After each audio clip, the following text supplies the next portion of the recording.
Assalomu alaykum yurtdoshlar. Bugun e'tiboringizga bor yo'q 2,7 sotix yer maydoniga mo'ljallab chizilgan 8 ta xonadan iborat 2 qavatlik karaoke holatda uyning obzorini qilmoqchiman.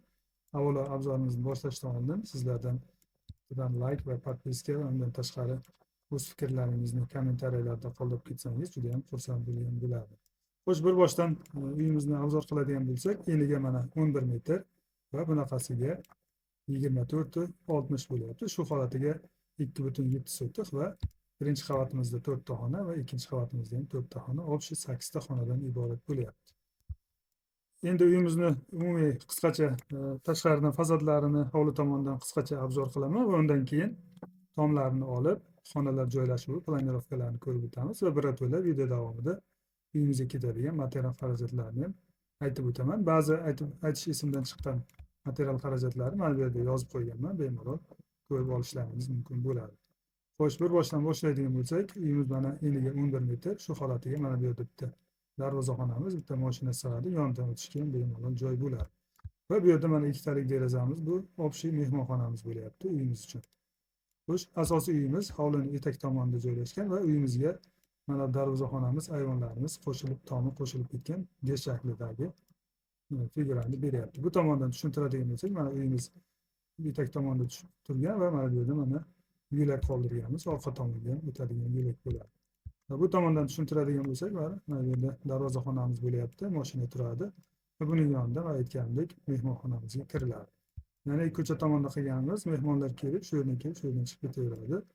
Asosiy uyimizda uydagilarga umuman xalaqit berib o'tirmaydi. Shuning uchun ko'cha tomonda qoldirganmiz. Va buning yonida mana bu yerda mana hojatxonamiz, общий hojatxonamiz hovlimiz uchun va buning yonida mana bu yozib o'tiradigan hayvonimiz mana bu yerda oilaviy ko'rpacha to'shab, o'zbekona milliy uslubda mana bu yerda o'tirsa bo'ladi. Shu yerda o'zidan ham hovliga tushsa bo'ladi. Va buning yonida mana bu yerda yozgi oshxonamiz. Hozir bularni tomlarini olganda bemalol qulayliklarni ko'rsatib yozgi oshxona qilsa bo'ladi. Va uyimizni o'ziga keladigan bo'lsak, mana bu yerda mana gazon qilganmiz, silon zonacha bor. To'g'ri kirganimizda asosiy uyimiz mana bu zinadan boshlanadi. Kirganimizda bu yerda mana bitta общий holimiz bo'ladi. Oilaviy o'tiradigan, choy ichib, televizor ko'rib dam oladigan общий xonamiz bo'lyapti. Shu xonadan hamma xonaga o'tiladi. Va mana bu yerda e'tibor berganingiz eshigi bor, oshxonaga o'tiladi. Mana bu tomonimiz oshxona bo'lyapti. Oshxonani o'zidan yozgi ayvonga ham o'tsa bo'ladi. Yoz kunlari juda ham qulay bo'ladi. Shu yerning o'zidan ovqatlarni tashishga juda ham qulay bo'ladi. Shuning uchun oshxonani shu yerga joylashtirganmiz. Xo'sh, keyingi nimalarimiz? Tepada bitta kattalar uchun yotoqxona, master spalnamiz, ota-onalar uchun o'zining to'g'ri balkonga chiqadigan eshigi bilan birga bo'ladi. Bu tomonda bitta detskiy xonamiz. Aytib o'tganimdek, birinchi qavatda 4 ta xona, ikkinchi qavatda ham 4 ta xona bo'lyapti. Bu yerda mana bitta spalni bilan detskiy xona bo'lyapti. Va orqa tomondan ham tushuntiradigan bo'lsak, mana bu yerda ham bitta spalni va bu yoqda bitta detskiy xonamiz bo'lyapti, ikkinchi qavatda. Va mana bu tomonlarda hozir ko'rsatdim, zinaxona bilan sanuzulimiz joylashgan bo'ladi. Va birinchi qavatda mana bu tomonimiz bitta otaxon, onaxonlar uchun spalni qoldirib ketganmiz birinchi qavat uchun. Va mana bu yerda kotyob va kladovka xonamiz, buning davomida tualet, hammom, sanuzlarimiz joylashgan. Kotyob xona, kladovka bilan to'g'ri orqa tomonga ham chiqsa bo'ladi, mana bu yo'lak tomonimizga. Ikki tomonda qo'shnilar bo'lganligi uchun ikki tomonda orqada ham devorlarimiz mana bunday gulxoya qilingan. Faqat mana bu zinaxonamizga fortishga qoldirganmiz. Buni kichik qoldirganimiz qo'shni tomon uy egasining, mijozimizning qo'shnisi ruxsat bermaganligi uchun faqat mana shunday maydaroqqina oyna qo'ysang mayli deganligi uchun maydaroq qo'yganmiz. Bo'lmasa uzunroq qo'ysak bo'lar edi. Shunga ruxsat bergani uchun shunday qoldirganmiz. Xo'sh, endi bir boshdan tomlarni olib, birinchi etaj, ikkinchi etaj planlarni aytib o'taman. Birato'la ketadigan material xarajatlarini aytishga harakat qilaman. Xo'sh, birinchi betondan boshlay qolaylik. Bo'lmasam, tomlar uylarni yashab turamiz. Birinchi betonni mana shunday holatda mana uyimizning betonlari. Uyimizda podval ko'zda tutilmagan, shuni hisobiga, shuning o'rniga mana bu yerda kladovka, kotelni qoldirib ketganmiz. Mana shunday holatdagi betonimizga taglari, poduchkalari ham bor. Hammasini betoni ham, armaturalari ham hisoblangan. Общий hisobda mana shu uyimizga 68 kub atrofida beton sarflanadi. Va bugun ketadigan armaturalarimiz, mana bu yerda yozilgan armaturamiz 950 metr atrofida uyimizga armatura ketadi. Mana bu zaborlarga armatura hisoblanmagan, faqat uyimizga mana bu qismlarga hammasiga armatura qilingan. Zaborlarga hisoblanmagan. Xo'sh, undan keyin endi birinchi etajni ko'rib chiqamiz planni. Buning uchun tomlarni yashirib turamiz. Mana bu yerda bolalar vassalarni ham hisobini olganmiz. Hozir bularni ham aytib o'taman. Xo'sh, bu yerda mana plitalari bularni yashirib turamiz. Mana uyimizning planirovkasiga keladigan bo'lsak, mana tepadan ko'rinishi. Kimga kerak bo'lsa skrinshot qilib olishlaringiz ham mumkin bo'ladi. Xo'sh, mana bu yerdan boshlasak, mana darvozaxonamiz. Bu yerda bitta mashina bemalol sig'adi, mana bu yerda turadi. Va uyimizga shunday aylanib o'tsak, mana bu yerda kattagina mehmonxonamiz ko'cha tomonga qaragan ikkita derazasi bilan birga bo'lyapti. Va bu yerda mana общий tualetimiz, sanuzilimiz, hovli uchun. Va o'rtada mana yashil zonamiz qolgan. Bu yerda mana o'tib qaytishga yo'llar joy bor.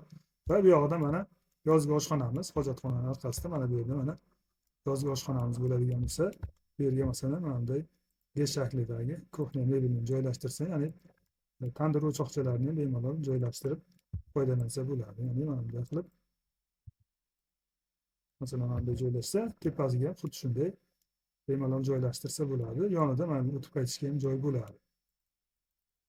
Xo'sh, bu tushunarli bo'lgan bo'lsa, buning yonida mana yozgi ayvonimiz, mana shunday hovliga tushadigan zinasi bor. Mana bu yerda bemalol oilaviy o'tirsa bo'ladi. Mana bu yerga ko'rpachalar to'shab, bunaqasiga bu yerga ham mana bu yerga bitta kattagina o'ntaxta oilaviy yoki yaqin mehmonlar kelganda ham bemalol o'tiradi, sig'dirsa bo'ladi. Va shu yerni o'zidan to'g'ri mana oshxonamizga o'tib ketamiz. Ya'ni qulaylik bo'lgan bo'lishligi uchun oshxonamizga ham shu yerdan eshik qilamiz. Bu oshxonamizdan to'g'ri mana hovliga ham kirsa bo'ladi. Oshxonaga ham mana bu yerga masalan kuxnya mebeli joylashtirilsa, masalan mebeli joylashtirilsa, mana bu yerda ixchamgina stol qo'yib atrofida o'tirsa ham bo'ladi. Razmerlari bemalol pozolyat qiladi. Xo'sh, asosiy uyimizga endi keladigan bo'lsak, bu yerda mana hol bo'lyapti. Mana bu yerda zinadan to'g'ri holga kiramiz. Bu yerda mana kattagina oilaviy o'tirib televizor ko'rib dam oladigan joy bo'lyapti. Choy ichadigan joy qilsa ham bo'ladi bemalol. Bu uyimizning atroflari mana bunday yo'lak qoldirilgan orqa tomonga o'tishlik uchun. Holni o'zidan mana bu yerga mana bu yerdan oshxonamizga kiriladi va mana bu yerdan zinadan to'g'ri ikkinchi qavatga chiqsa bo'ladi. Zinani tagidan ham bemalol mana bu yerni eshikcha qo'yib klorovka sifatida foydalansa bo'ladi zinani tagidan. Va zinaning yonida mana bu yerdan bitta mana koridor qoldirilgan.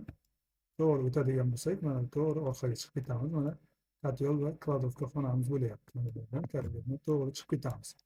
Va buning yonida bitta hojatxona va kattagina общий hammom va tualet qoldirib ketilgan.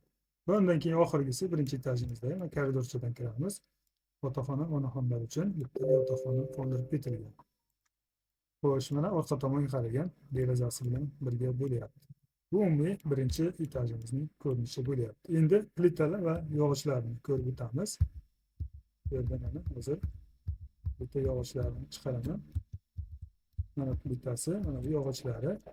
Ya'ni mana shunday holatda razmerlarini xo'sh, razmerlarni plitalar mana bu yerga ketgan, 2 metr ketgan, 55 metr atrofida har xil razmerdagi umumiy hisobda 55 metr plita ketadi. Mana shunday. Mana qolgan joylari monolит bo'ladi tomonlari, mana tomonlarimiz zinaga chiqadigan joylarimiz monolит bo'ladi va bu asosiy uyimizning o'zi. Qolgan darvozaxona, mehmonxona, bir etajli tomonlarimiz hammasi yog'ochdan bo'ladi. Bolalar ustidagi vassallari mana shunday qo'yib chiqiladi. Bularni ham mana sonini yozganman. Mana bolalar 4 metrlik qancha, 6 metrlik qancha, vassamiz mana 2 metrlik o'rtacha vassadan bo'lsa 500 dona. Mana shunday ketadi. Общий ikkinchi etajni bilan birga qo'shib hisoblaganda. Hozir ikkinchi etajni ko'rib chiqamiz. Birinchi etaj tushunarli bo'lgan bo'lsa, endi ikkinchi etajni ko'rib chiqamiz. Shuning uchun mana tomini yasab turamiz. Qo'yish tomlari buni ham yasalamiz, vassalarni. Xo'sh. Mana ikkinchi etajimiz. To'g'ri mana zinadan qayrilib chiqamiz. Chiqqanimizda mana bu yerda bitta hol koridorcha bo'lyapti. Koridorchadan mana to'g'ri bu tomonga ketadigan bo'lsak, mana bitta letiska xonamiz. Hovli tomonga qaragan mana bu oshxonamiz ustidagi xona bo'lyapti. Va zinadan chiqib to'g'ri o'tadigan bo'lsak, mana bu yotoqxonamiz, ya'ni ota-onalar yotoqxonasi bo'lyapti. O'zining ichiga chiqadigan balkoni bilan birga bo'ladi. Mana shunday eshik bo'lyapti. Va davomida mana bu koridorchamizdan общий sanuzilimiz ikkinchi qavat uchun va koridordan to'g'ri ketadigan bo'lsak, mana bu yerda bitta ixchamgina detskiy xonamiz orqa tomonga qaragan derazasi bilan bo'lyapti. Va oxirgi yana bitta spalnimiz. Bu mana birinchi qavatdagi spalning ustidagi mana shu spalnimiz bo'lyapti. Mana shunday holatda bo'lyapti. Bularni regel kolonnalarga ham ketadigan armaturalar hammasi hisoblangan. Mana bu yerga yozganman. Xo'sh, mana bular mana kolonnalar, regel kolonnaga 1400 metr atrofida armatura ketadi. Buni ko'pi bilan hisoblaganman. Sal ekonom variant qilsa ham bo'ladi. Ba'zi mana tagi ochiq bo'lmagan ma'noqi joylarga kamroq qilib 20 santimetr balandligida rekel qilib ikkitadan qo'ysa ham bo'ladi. Shunda ekonom variant bo'ladi. Общий hisobda mana shunday holatda bolorlari, buni ham ustida mana bunday bolorlari ustidagi vassalari qo'yiladi. Hammasini sonini keltirganman. Birinchi qavat va ikkinchi qavatimiz uchun общий bilan hammasi mana shunday holatda bo'lyapti. Va oxirgisi mana tomimiz chiroyli qilib figurali qilingan. Endi bunaqa tom qilishga sal xarajat ko'proq ketadi. Atak oddiyroq tom qilsa ham, figura qilmasdan qilsa ham bo'ladi. Uyimiz ancha arzonroqqa tushadi. Chunki korobka holatda uyga eng ko'p ketadigan rasxod asosan tomga bo'ladi. Tom va regel kolonna. Ayniqsa eng ko'pi tomga ketadi. Chunki yog'och ham qimmat, tom materiallari ham, tunukalari ham juda qimmat va usta narxi ham juda qimmat boshqalariga qaraganda. Mana yurtdoshlar, qo'ldan kelgancha ko'rsatib tushuntirib o'tdim. Biror talab takliflar, zakazlar bo'lsa bemalol murojaat qilishlaringiz mumkin bo'ladi. Umumiy ko'rinishda mana shunday holatdagi ixchamgina uyimiz bo'lyapti.